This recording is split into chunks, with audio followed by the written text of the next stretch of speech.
It's time for Wise Money with Korhorn Financial Group with certified financial planners Kevin Korhorn, Mike Bernard, and Josh Gregory.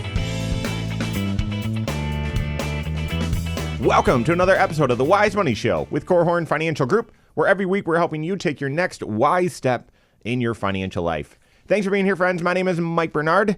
I am your host. I'm also one of the certified financial planners on the program. With me in the KF2 studios, my business partner and fellow CFPs, Kevin Korhorn and Josh Gregory.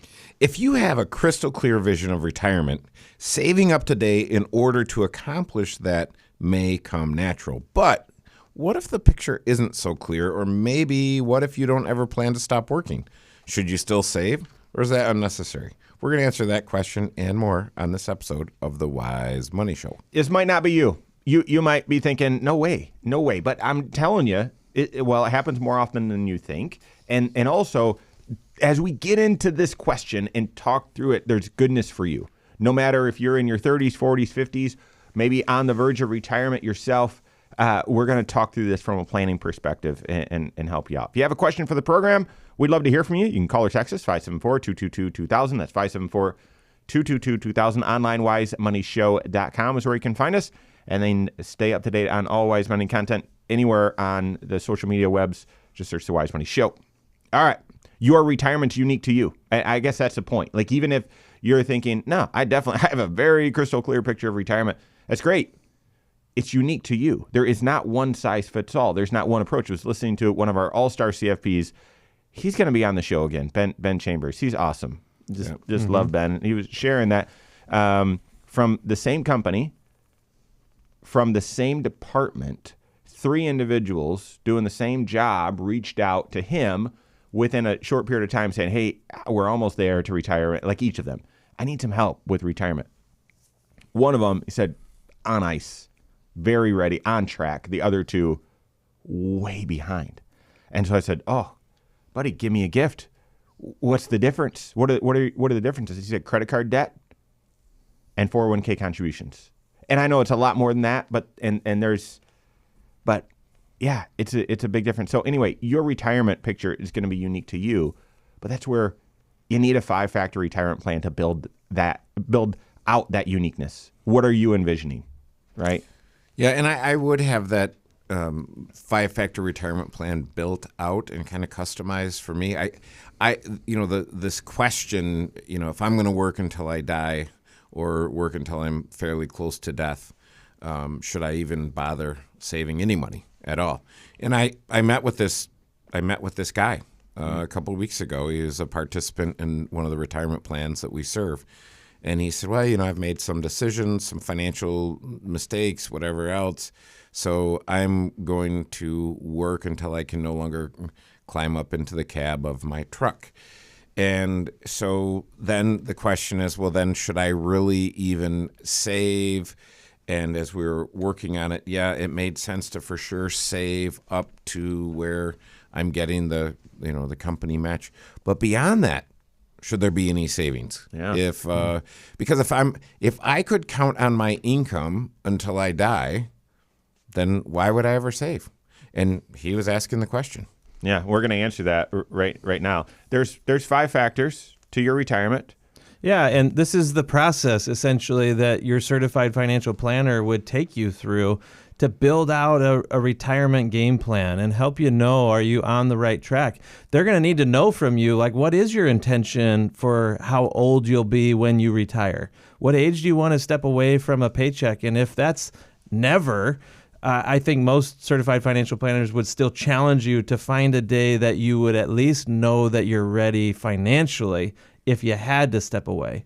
So pick a date that you want to be ready. Whether you actually do, step into retirement or not is different. But also things like what amount are you going to be spending in retirement? What are your sources of income going to be to cover that spending? How much savings are you going to do between here and retirement? And then with those savings dollars, how are you going to invest them to get growth for the future? What kind of compounding are you going to open yourself up to? All of those different factors have an impact on whether or not retirement is affordable, but you change any one of them. And of course, this is a show about the age factor and everything. We're going to emphasize that one. But What if your intentions do change? And the game plan, therefore, needs to be adjusted as well. You want to know, where can I pivot? Where can I make adjustments? And that's what the Certified Financial Planner guides you through. Yeah. So again, may not be super common at the moment. Maybe you've never even thought of this. Maybe it's crystal clear on when you want to retire. But yeah, as Kevin mentioned, even a recent example, occasionally people say, you know what, I don't even need this planning, let alone saving up. I'm never going to stop working. And here's the gotcha, though. The latest data on this, and this is something that we try to watch the updates on regularly, but as of the end of 2023, 68% of people who are working would say, I intend to keep on working past age 65.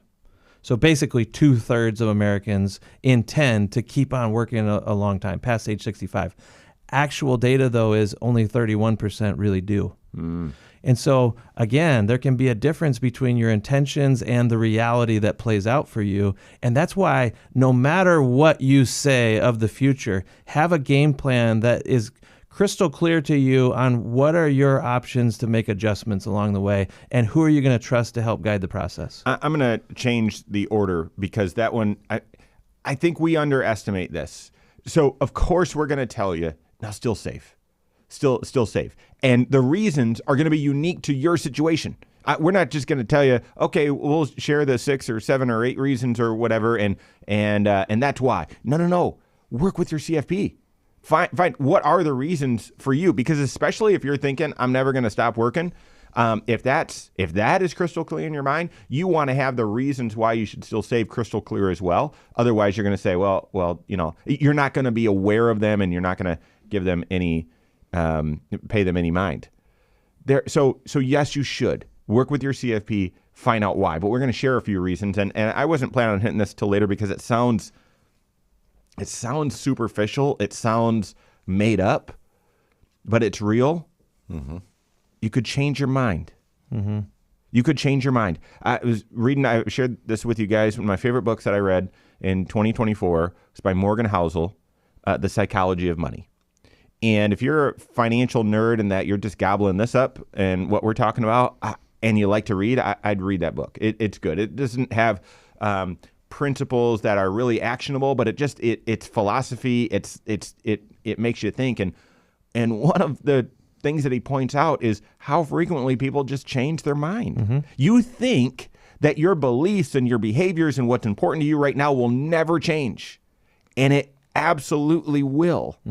Like right now, we've got all 3 kids at home. And I know I'm looking and it's like, okay, Carrington she's a freshman. So gosh, how many more Christmases do we have that are going to look like this? I can't convince myself of it. I am convinced they'll all look like this. And they are going to be drastically different in 4 years, drastically different in 7 years. And Kevin, you've been through that. Yep. And so when it comes to retirement or work, you think, I'm always going to want to do this. I'm always going to want to keep working. I'm always like things won't ever change. And in the book, Morgan says, actually, the reality is things are always changing. And your mind, for homeostasis reasons, has to operate on things will never change, even though reality is they always do. You might need to save or start building up some war chest, some financial some assets, some resources, just in case you change your mind.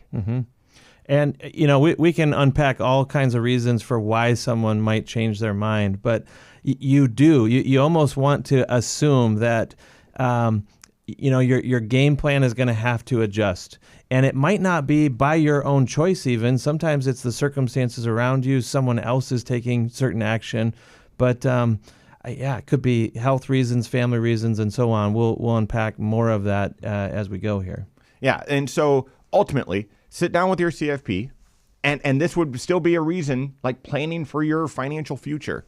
That's a reason to prompt you to work with your certified financial planner. But and I know, and the reason why I hate this being one of the reasons is certainly the first one that we share is it's indefensible.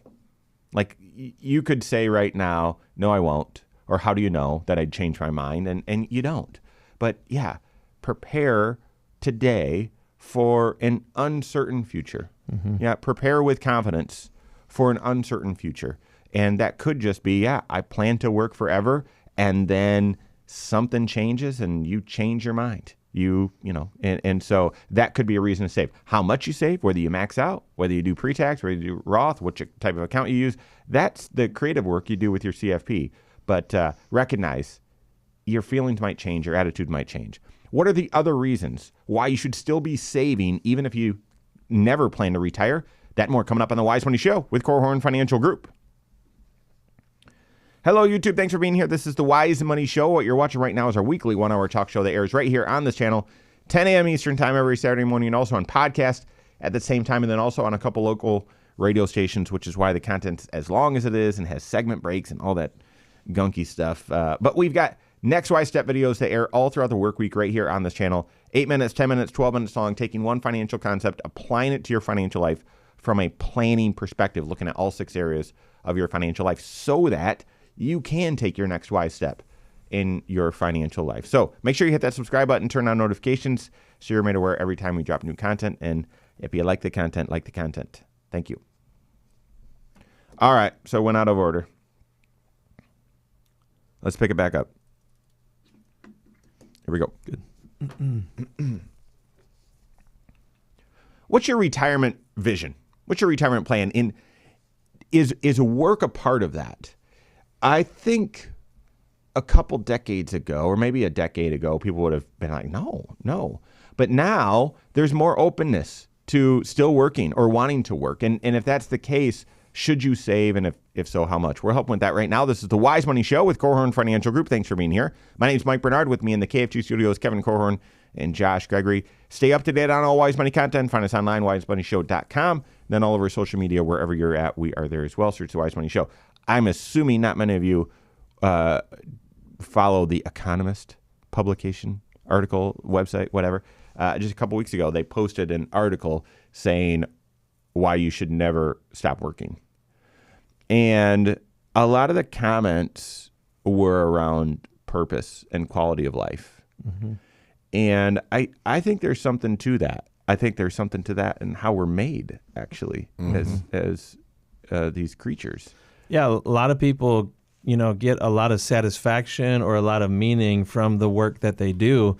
And to just walk away from that and not have, well, what is it that I'm going to pour myself into? What am I going to replace as that thing or cause, that mission that I'm investing myself into after I walk away from the paycheck?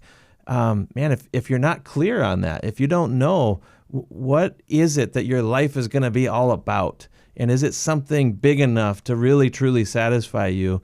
Then maybe you shouldn't stop working entirely. Mm-hmm. That's part of the reason why some people, if they could dream up the perfect scenario, they would start working more on their own terms, but still stay plugged in. It's more of a partial retirement type of a thing. Or they'll start using the wisdom and the experience that they've accumulated by becoming an expert, but they'll do it more, again, part-time, more as a consultant, that kind of thing. But at the root of it, for a lot of people, it's not so much about, I want to keep a paycheck coming in. It's, no, I want to stay engaged. I want to stay contributing. I want to have the same meaning that I've had in the past. Yeah, sometimes when I will go to a place and I'll see someone who's older, the financial planner in me wonders, are you working because you want to or because you have to? Mm-hmm. But we served a lady, and she was just awesome, but she worked well into her mid-80s in the school corporation. So she only worked 9 months of the year, but she kept doing that, and everyone would say, well, when are you going to be done? When are you going to be done? She's like, I don't know. I'm doing just fine. And it was really, really neat to watch her do that because she was doing it. She was living life on her terms. That was her idea. That was her plan. That's what she was doing.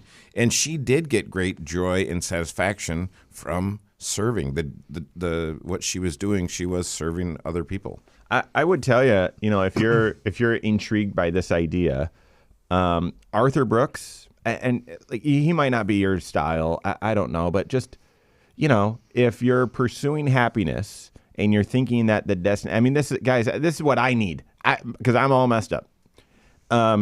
When I get to the destination, I'll be happy. he's a professor on happiness, and so he's used research and analysis and studies and whatnot to determine, well, what really drives happiness. And that really sounds, weird and fruity and whatnot, and it's actually really good. So check it out. And if you're thinking now, well, once I can stop working, then I'll be happy, I would challenge you right now. Yes, go work with your CFP, plan ahead. Also, go digest a bunch of Arthur Brooks stuff, because you might be surprised. If you say, no, I am going to keep working, what are the reasons why you should still save up? Yeah, you might change your mind. That's one. Your health could change. There could be a change in your health. Now, you pick your spouse, you don't pick your in-laws. I had some pretty great in-laws, and we didn't view life the same way, but, very caring and warm and kind. And my father-in-law worked 3 jobs and was, oh yeah, I'm going to work forever, until he got early onset Alzheimer's.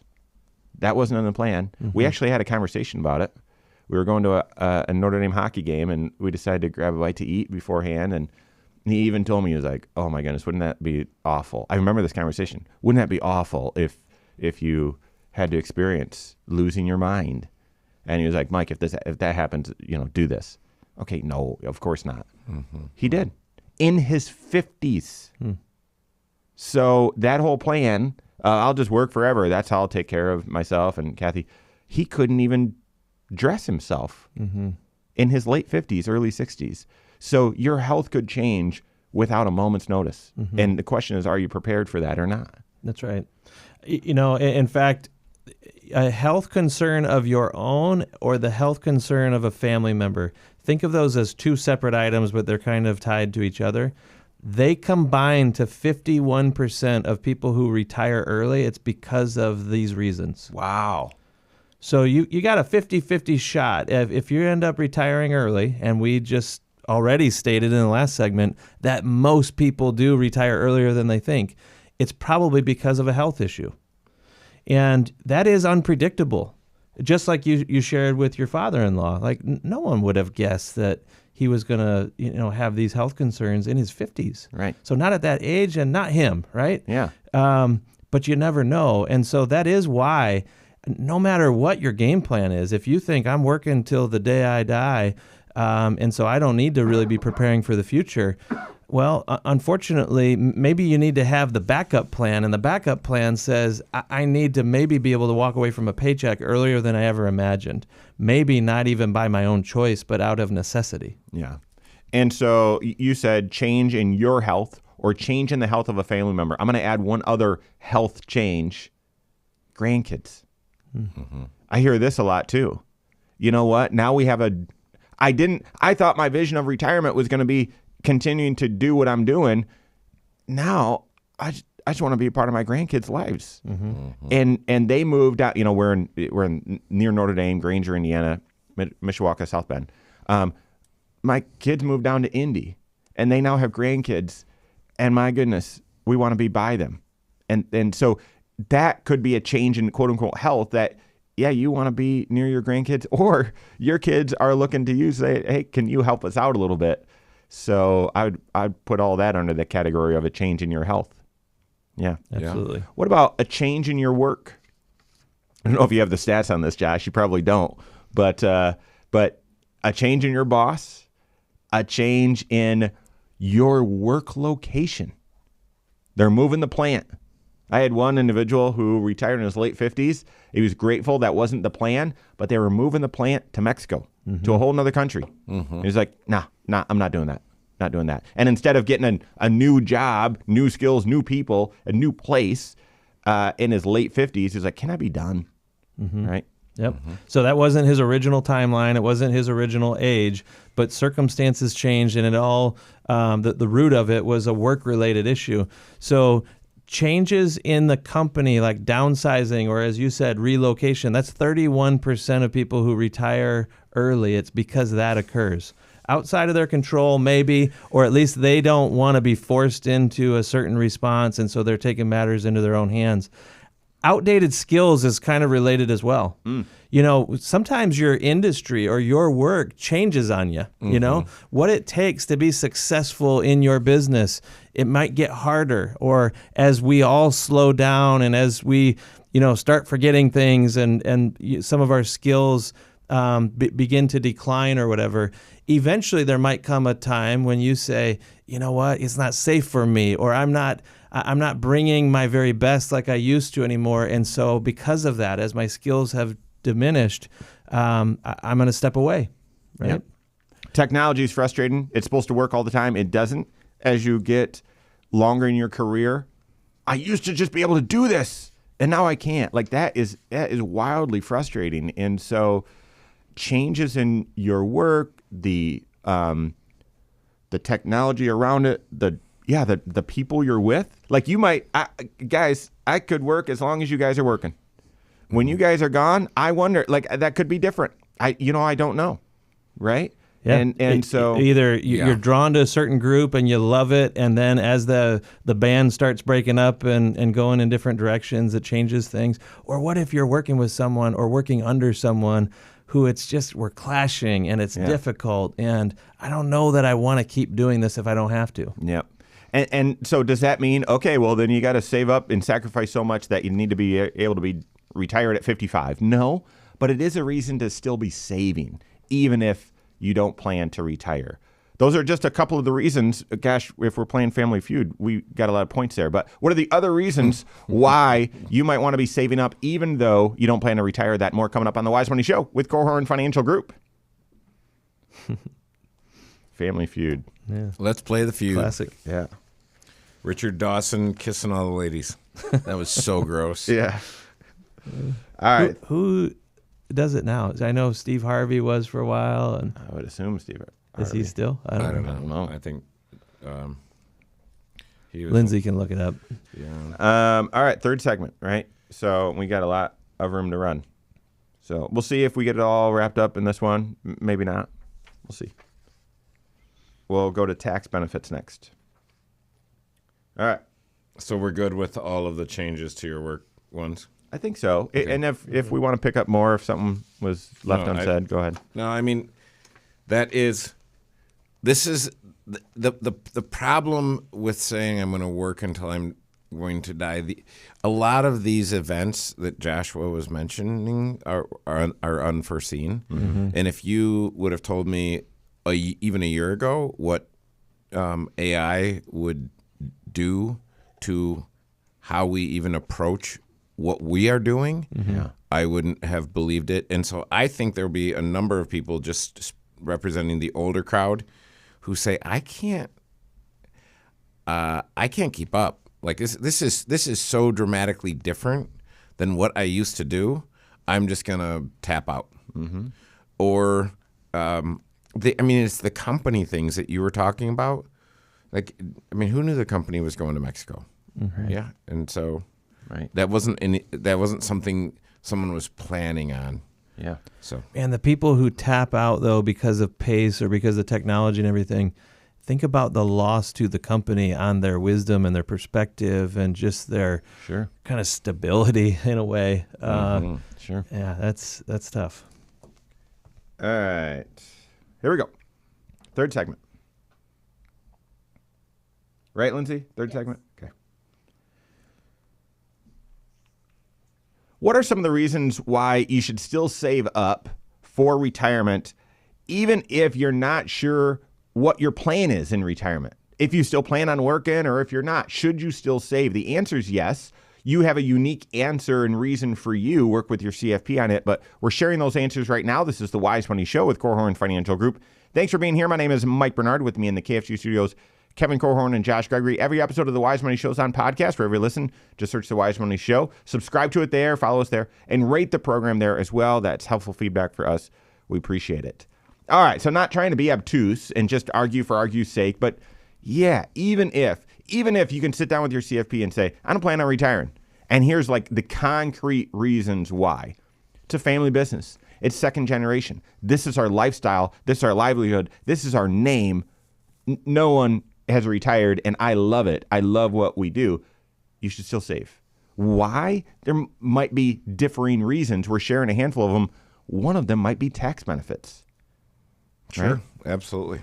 As long as you're continuing to work, you can continue to save. And a lot of the retirement plans that are available to you, you do have to have earned income in order to even be eligible to stuff money into them.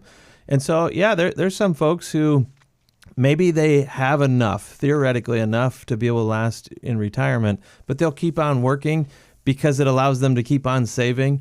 And maybe they're starting to build up a little bit of a cushion. And when you're doing that inside of a tax shelter, now you could start to actually kind of shift or adjust the tax diversification of your overall portfolio. Maybe throughout your entire working career, you just always use the 401k at work. Yeah, you were diligent, you contributed like clockwork, and you have a significant portfolio that's built up that is all pre-tax money. In other words, there's an IOU to the government attached to it.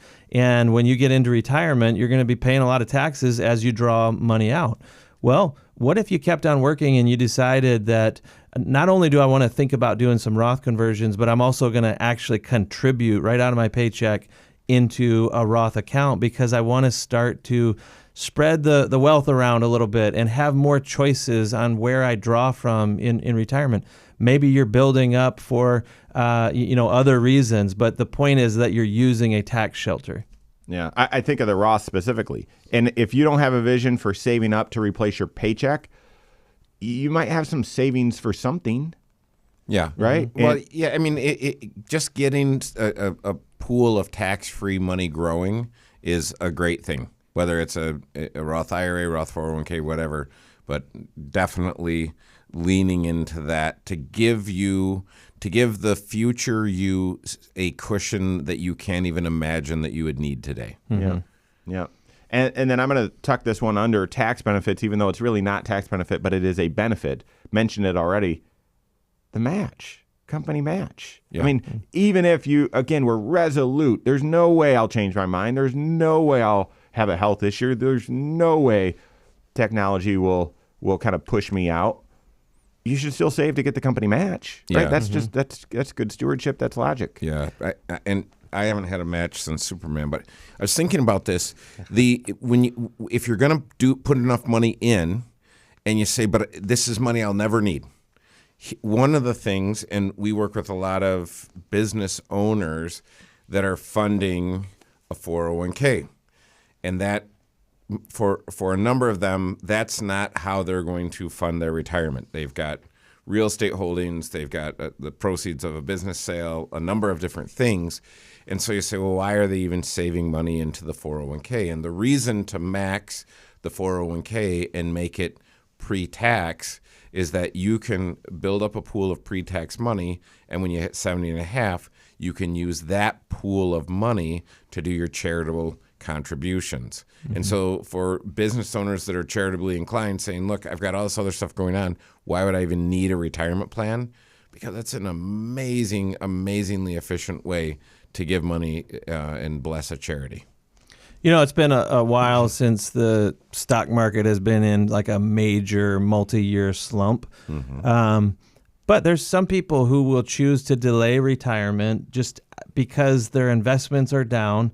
And by continuing to have a paycheck roll in, it allows them to leave their investments undisturbed and stay within that tax shelter and maybe bounce back a bit as well. That's as good. Like if you didn't have the money to be able to contribute while the market's down, at least doing what you can to not disturb the investments or sell things at a depressed price, that's basically the same thing. It's just as good, right? Yeah. I had a situation, another tax benefit example, I had a situation where individuals, I don't really know if I'll retire, blah, blah, blah. And so, but their income was such that their two kids that were in college, they were past the threshold to get the full American Opportunity Tax Credit.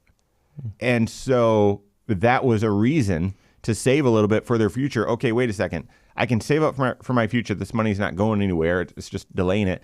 And it allows me to reduce my adjusted gross income so I get more tax credit. Yeah.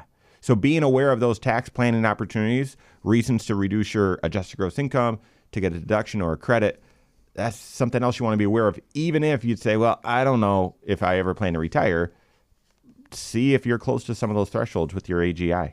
Yeah, and Just I like that. I mean, that really is another case to be saving, is blessing a different generation. Yeah, that's the next one I was going to, is leaving a legacy. And instead of working for your retirement, working to transition, using your talents and gifts and the opportunities that you have, your blessings, and using that to bless the next generation. Absolutely. I don't know if this is what you were just saying, but are you implying like working really in support of a cause? Almost, it could be donating your time or just getting involved and still collecting a paycheck. Maybe that's one way that you support something that you really care about. Or the longer that you work, and especially if you're earning a paycheck that you don't really have to have in order to make ends meet, that's a situation where you can either be gifting real time and really amp up your support financially to that cause or that charity or whatever, or accumulate it in a retirement account that someday gets left behind after you've grown it to an even larger amount. Yeah, I think of, again, the Roth IRA. All right, if okay, I hear you guys. My health could change, my circumstances may change, but if that doesn't happen, I still plan on working. And so I've saved up this money, and I was able to beat the odds, Josh, that you were sharing, and I didn't use it. Oh, bummer. Well, no, if you've got kids and grandkids that you would love to bless, saving up into the Roth so that they inherit, the next generation inherits those dollars unencumbered from a tax burden. And yeah, they've got to withdraw the money within 10 years, but that can change your family tree, right? If you do it right, because listen, work might look different for your grandkids, and income might look different. They tested this universal basic income a couple years ago. It flunked terribly, even though I think we'd all just say, yeah, if I didn't have to work and just people gave me money, life would be great. No, life was awful. Yeah. Almost to a T. Everyone was worse off. And yet we still are figuring out robotics, and we're going to need to. So life could look a little different. So, thinking about continuing to work as a way to bless the next generation, there are some listeners today who, you may have a son or a daughter who is not only a dependent of yours today, but because of maybe some disabilities or some challenges that they face, they might be a dependent of yours forever. And it's possible that you're not only trying to fund your own retirement, but does there need to be a certain legacy that you leave behind that helps to pre-fund their needs that are going to last long beyond you, potentially? And I'm talking about a special area of financial planning called special needs planning. And it really is a way to think beyond just your lifetime on what do I need to be doing that would help a son or a daughter or someone who's dependent further on down the road. Could be a niece or a nephew or a grandchild as well. And so thinking about people coming downstream from you and your actions, your willingness to keep on working, especially if you love it, especially if you can earn such a great income and it allows you to accumulate extra. It might not be extra for somebody else. It might be just meeting their needs. Yeah. So the point is, and I don't know which of those reasons resonate with you, but if you are thinking, I don't plan on not working, I'm not going to save, work with your CFP. They're still planning. I mean, we're just focused on retirement planning. That's just one of the 6 areas of your financial life. So there's still need for planning to ensure all areas of your financial life are working together. But likely savings are going to be a part of that for one reason or another. Work with your CFP and build that out. All right, we've got more coming up here on the Wise Money Show with Korhorn Financial Group. All right. I thought that was the 4th segment. I am Was it not so the 4th messed segment? up. Nah. That was just the 3rd. So we'll get into listener questions here in a bit. Well, there we go. Can I use my RMD to pay tax on a Roth conversion? What's the 5-year rule? Those are a couple that we could hit. Can I use my RMD to pay tax on a Roth conversion? Yeah. Yeah, Yes. so you just have the whole RMD withheld for taxes. in But other it's words. not that simple, because you got to get the order right. I just did a show. Really? Yeah, 100% really. We just had a situation. We contacted Ed Slott, confirmed you got to get the order right. If you get the order wrong, that is an excess contribution to your Roth IRA, 6% excise penalties. That's the truth. Well, hold. How would you know? Because you did the conversion, And basically put hadn't money into a Roth. satisfied the RMD. That's. Yeah, But they both happen in the same year. got to get the order right. Hey, guys. This sounds like this should be on the. Thank you, Kevin. And look at the time. All It seems to me like it shouldn't be, actually. right, here we go. That's in the weeds, but. Okay. Thanks for being here. This is the Wise Money Show with Korhorn Financial Group. My name is Mike Bernard. With me in the KFG studios, Kevin Korhorn and Josh Gregory. Every episode of the Wise Money Show is on the YouTube channel. Go search the Wise Money Show on YouTube. Subscribe to it. Turn on notifications so you're aware every time we drop new content. Lots of videos, lots of content there to help you. Odds are if you're facing a financial issue, question, stage of life, and you need some planning perspective, go there. We've created a video on it and can help you take your next wise step. And so there you go. Search the Wise Money Show on YouTube. Follow us there. All right, we're into listener questions. And you're going to start with a tricky one that if you're watching on YouTube, we just had a little banter before we launch into it because there's layers. There's layers to this thing. Got a question from John, reached out and said, can I use my required minimum distribution to pay the tax on a Roth conversion? Let's set the table. What are those two different things? Well, required minimum distribution is the amount that I have to take out of my retirement plans once I hit a certain age. And most people are familiar with that being 70 and a half. But if you've been sleeping, you missed it. It's now, think in terms of 73 and plan on that changing as we go. Yeah. So required minimum distribution, you're forced to take out at least a minimum amount out of your IRA or pre-tax retirement accounts once you reach a certain age. Whereas a Roth conversion is completely optional and really a fantastic strategy if it makes sense in your situation. But this is taking traditional IRA or traditional retirement dollars and pulling them out, paying the tax on them or counting them as income in the year that you pull the dollars out, but it goes right back in to a Roth IRA. It's really one transaction, but it's creating income on your tax return. Both of these create income on your tax return. One is your hand is forced because of compliance with government rules. The other is a strategy to get money out of an account where it has an IOU attached to it into an account where the money is already taxed and all future growth is tax-free during your lifetime, or you can leave these dollars behind to loved ones as well. Okay. I love the thinking here, John.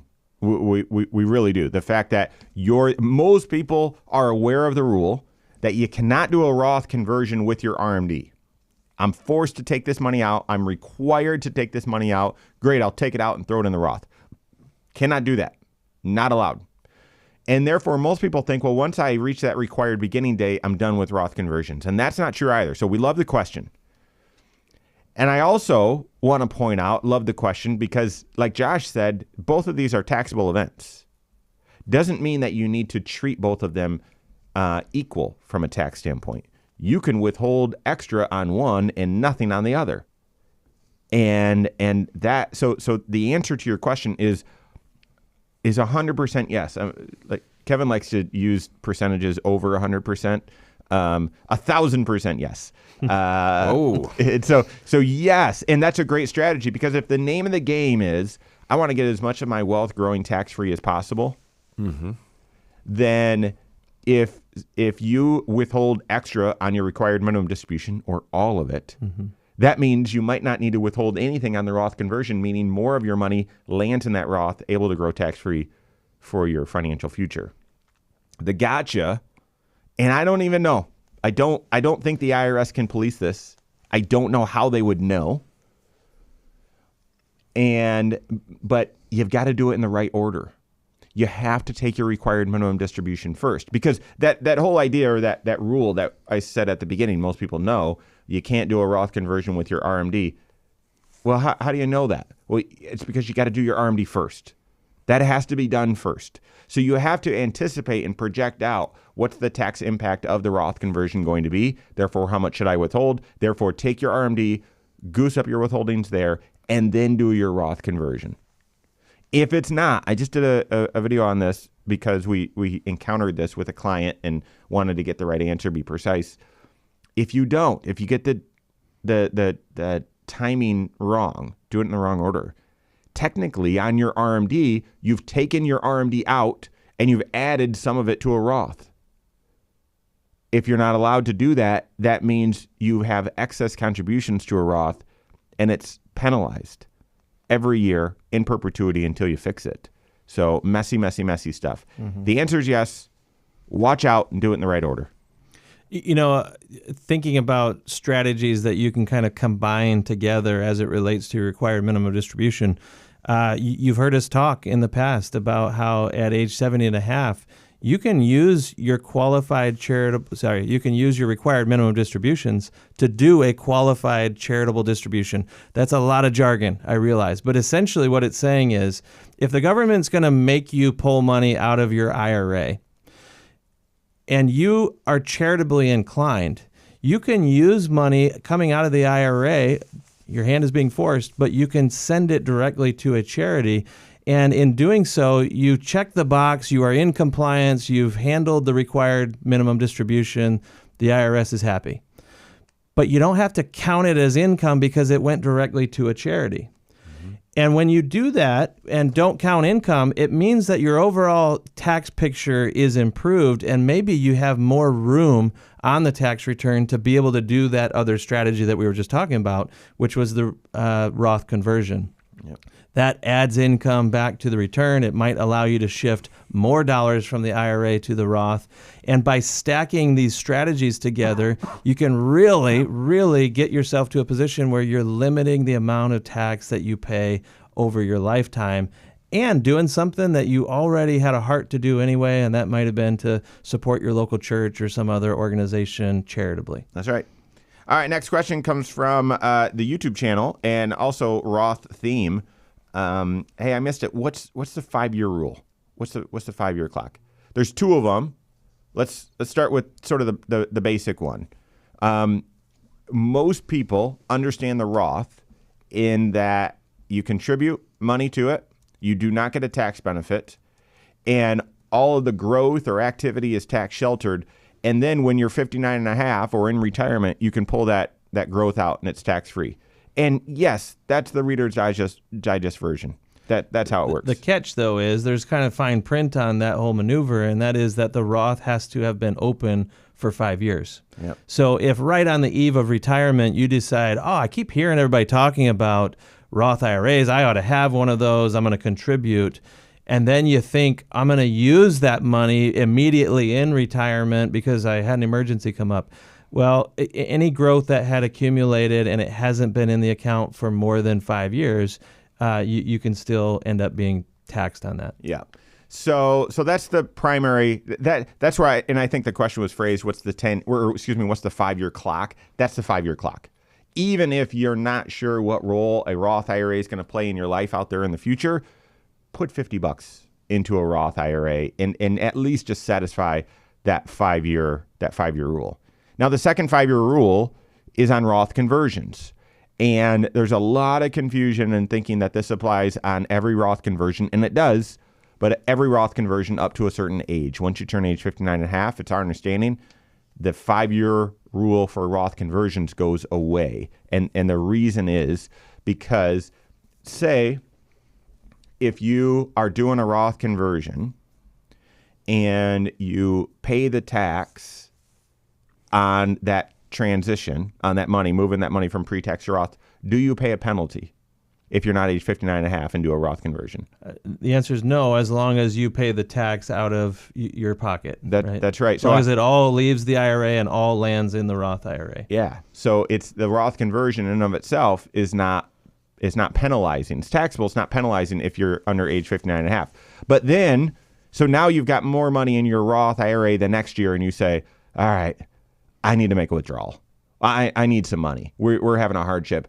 This basis, quote unquote, this amount that I contributed, not the growth, the amount that I put in to the Roth, I'm going to pull that out because you can do that without tax or a penalty. What you've just done is you've circumvented the 10% penalty because you did a Roth conversion and then waited and then withdrew that basis. So I know that gets a little bit geeky, but there's a 5-year waiting period on Roth conversions as well before you can pull that out tax-free. Are we going to hit the third one? Quickly. It's the 5-year rule for inherited Roth IRAs. So as I was listening to what you guys were talking about, and if this is a jargon-free zone, we've been failed.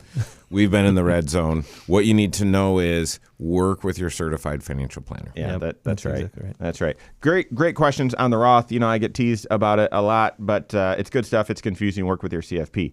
All right, that's all the time we have for today. On behalf of Josh Gregory, Kevin Korhorn, all of us at Korhorn Financial Group, have a great weekend. We'll see you next Saturday for the Wise Money Show with Korhorn Financial Group. Securities offered through Silver Oak Securities, member FINRA/SIPC. Advisory services offered through KFG Wealth Management, LLC. Doing business as Korhorn Financial Group. KFG Wealth Management, LLC and Silver Oak Securities Incorporated companies are unaffiliated.